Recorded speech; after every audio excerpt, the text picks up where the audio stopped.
I think of Jack Ostrow as a magnificent uncle. He's very quiet, never raises his voice, never yells, knows what he wants, and goes there without stepping on anybody. He's interested in everything, and he seems to have a knowledge of many things, and what he says he'll do, he'll do. It's a joy just to see someone so caring, so smart, so knowledgeable, and so willing to put his energies and his brain to use for the whole community. I don't know that he's really that quick or that bright, because he's been taking the same Bible class now for 35 years, and he still hasn't graduated. As a businessman, financier, CPA, attorney, and philanthropist, Jack Ostrow has changed many people's lives. As chairman of the board of the University of Judaism for nearly 3 decades, he has changed the face of the Jewish community of Los Angeles.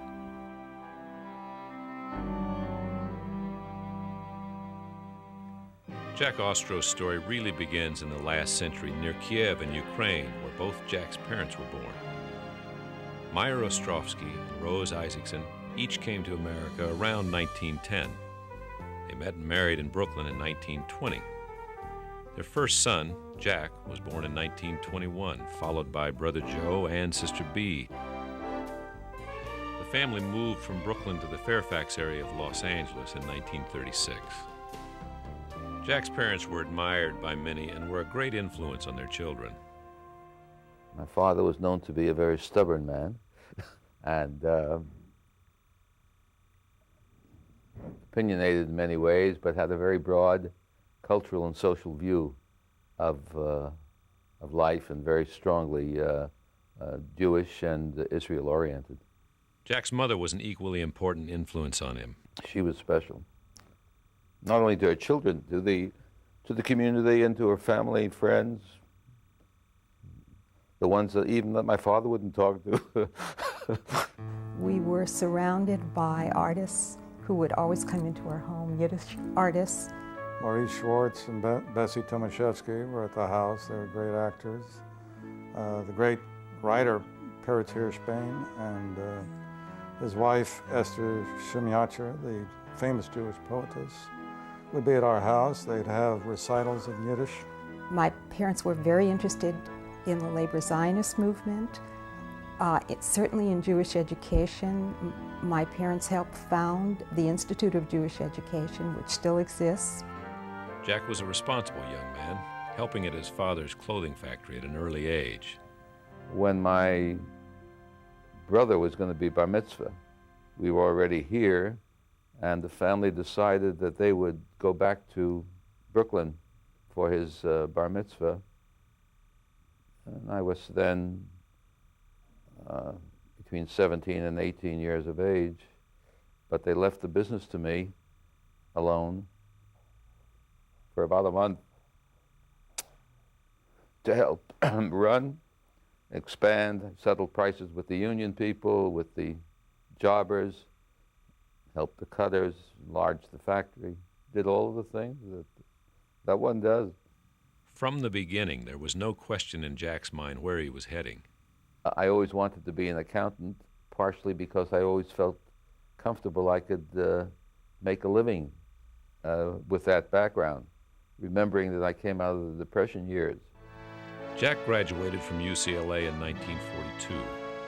The next year, he began his CPA practice while studying at Loyola Law School 4 nights a week. While in law school, Jack met Belle Mashures, the future Mrs. Ostrow. He was very respectful of my folks and my grandparents when they came out.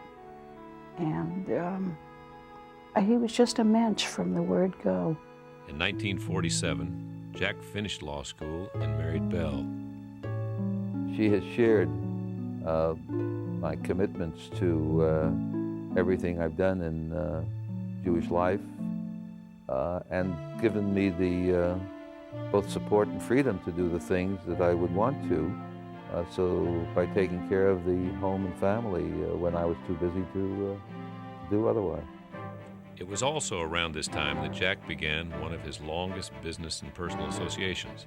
Mr. Lancaster was, whom I represented for a long time, was shooting trapeze, which was shot in the circus.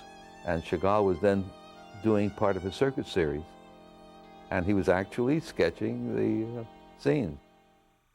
More satisfied clients quickly filled up Jack's time and became friends for life. And we were accumulating income because this guy was just selling records quicker than we could make them. And usually at the end of the day, I would try to figure out things to do with this money, you know.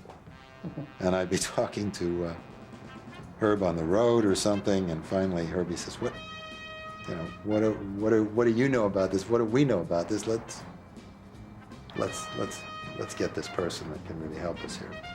And once Jack came into the picture, well, the way his involvement helped our career was all we had to do was worry about selling records. Though Jack thoroughly enjoyed his work, he always found time for his children, and then his grandchildren. I thought I knew Jack pretty well, but I had never seen him as a grandfather until he became, in fact, a grandfather. And the transformation in Jack from, basically a very nice man, a very pleasant, very intelligent man, into the most doting, unbelievably, compulsive grandfather, in the sense that he would hold a grandchild in his arms, would prefer that to almost anything else. Besides sharing the challenges and joys of raising a family, Belle and Jack have shared a commitment to Jewish life. The same commitment led to their deep involvement with the University of Judaism. Max Vorspan had Jack and Belle in one of his study groups, and he knew of Jack's intense interest in Yiddish culture. And so he invited Jack to serve on the arts committee of the university. Well, I think Jack is a consensus builder. And I think that's the strength of creating enduring values. I think that, particularly when you're talking about a university in the community, I think Jack has the ability to get people to work together in order to create a common goal. And so therefore, I think that's very important in a community endeavor. When we established the School of Fine Arts, we found out, as everybody else finds out, that in the end, if you don't have money, you can't do anything. So Jack, as the chairman, decided he would help us. So one day he came to us and he handed us a batch of checks and he said, "Here, I'm doing what I can." We looked at the checks and we discovered that every single one of them was signed by him. And then we realized that he had a group of clients that trusted him so much that even their charitable giving, they relied upon his judgment. And then we knew that we had somebody who was really of gold.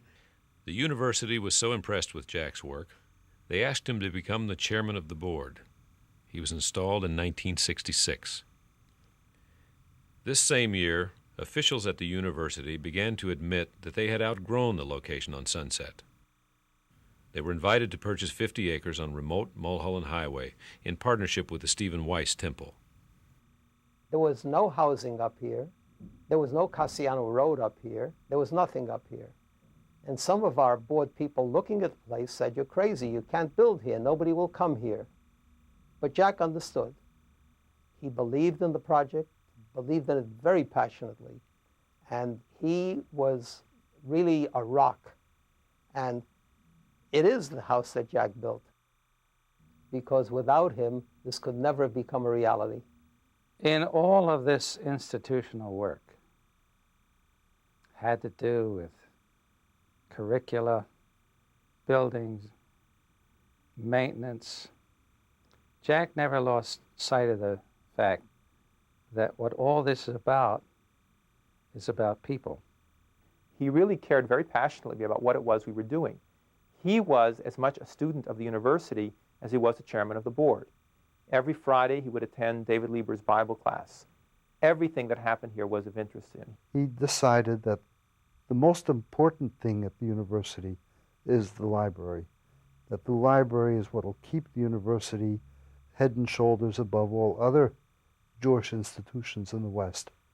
The library is really the jewel in our crown here at the university. The Jewish people, as you know, are people of the book. Jack is a man of the book. Jack reads, Jack thinks, Jack studies, Jack appreciates the importance of books. Belle herself is trained as a librarian, so you can understand that Belle, too, would feel very good about having the library named for the Ostrows. Jack has been an ideal layperson. He understands that Jewish life cannot long survive creatively if we concentrate on only one group within Jewish life.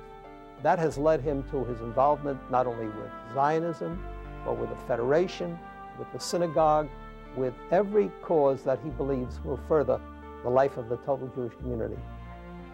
When I became president of the Federation, I asked Jack to please work with me. I knew how busy he was, but I asked him to take a position of importance on the board because I wanted that brain. When any leader wants a job done and done well, one of the first persons he will call on is Jack. Jack retired as chairman of the board for the university in 1993 after 27 years of devoted service. When you have people of a pioneer generation, when they retire, you do feel, in a sense, a great transition. And I don't think that their influence will ever stop being felt at the University of Judaism. I find that most of my life has been directed by mentors who emerge and in a very quiet way affect my life. And I think Jack has been one of the strong people who have made it possible for me, have motivated me and moved me without even recognizing it sometimes into the directions that I've gone. Jack believes that a good situation is a win-win where both parties are happy, and I think he's able to look at both sides. You know, many people look to cut dollars to make things as difficult as possible in the name of fiscal responsibility. And Jack, in the name of fiscal responsibility, really tries to help people and tries to find unique and different ways of stretching that dollar to help people. He would come up with solutions that I could never dream about. I would always pretend to understand what he was saying. Sometimes I couldn't always follow, but I would sort of say uh-huh and yes and go along. And sometimes it seemed like magic. It's been a great association. I love the guy. He's there for each of my children when they need to make a major life decision. He's helped them choose universities, make business decisions. They've talked to him about the mates that they were planning to choose. I can't think of a man who deserves more honor. Just my kind of guy. 27 years of service to the university has made Jack Ostrow a legend and created a debt that can never be repaid. He has changed the face of the Jewish community in Los Angeles, and he has, almost more than anyone, made the university what it is today. The University of Judaism is truly the house that Jack built, and it is with that in mind that we honor him tonight.